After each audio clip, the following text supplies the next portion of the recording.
Loyal when he had nothing, invisible when he had everything.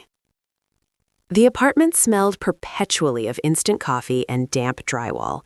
It was a basement unit where the sun was a rumor and the radiator clanged like a dying engine. This was where Marcus built his empire of code, hunched over a laptop held together with duct tape. And this was where Sarah was. Sarah, who worked double shifts at the diner so Marcus wouldn't have to take a retail job that sucked his creativity dry. Sarah, who learned to cook 20 variations of rice and beans so they wouldn't starve while he poured their meager savings into server costs. When his prototypes crashed, burying months of work in digital smoke, it was Sarah who pulled him off the floor. She didn't understand the complex algorithms he spoke about, but she understood the fire in his eyes. "They just don't see it yet, Mark," she'd whisper, rubbing the tension from his shoulders at 3 a.m. "But they will. You're building the future down here." She was his anchor in the churning sea of poverty and ambition. When he had nothing but an idea and crippling doubt, Sarah was a concrete reality, a steadfast presence that told him he was worth something, even if the world disagreed. She was loyalty personified in a threadbare sweater. Then came the breakthrough. The Apex platform went live. The change wasn't gradual, it was volcanic. Overnight, the basement was traded for a glass penthouse overlooking the city that used to ignore him.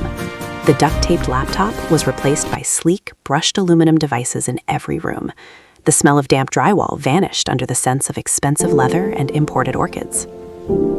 Marcus changed too. The hunched shoulders squared. The desperate gleam in his eyes smoothed into the cool assurance of power. He was hailed as a visionary, the new king of Silicon Valley. And Sarah? Sarah became a ghost in the palace she had helped finance with diner tips. At first, it was subtle. At the celebratory galas, Marcus would hold her hand tightly as they entered, but within minutes, the tide of investors, journalists, and sycophants would pull him away. Sarah, in her off-the-rack department store dress, would find herself drifting toward the walls, holding a champagne flute she didn't want to drink.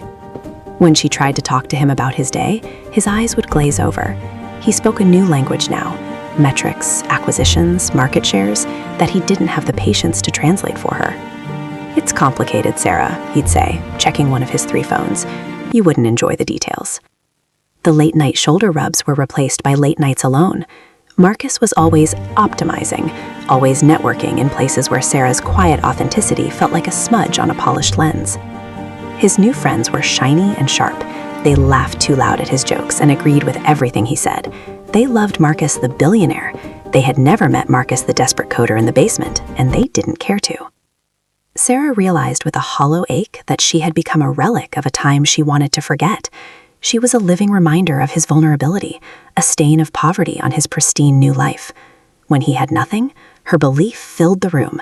Now that he had everything, there was no space left for her. The end came on a Tuesday in the cavernous marble foyer of their penthouse. Marcus was preparing for a televised keynote speech. He was adjusting an Italian silk tie in the mirror, looking at his reflection with immense satisfaction. Sarah stood behind him, holding a duffel bag. "I'm going back to my sister's for a while," she said softly.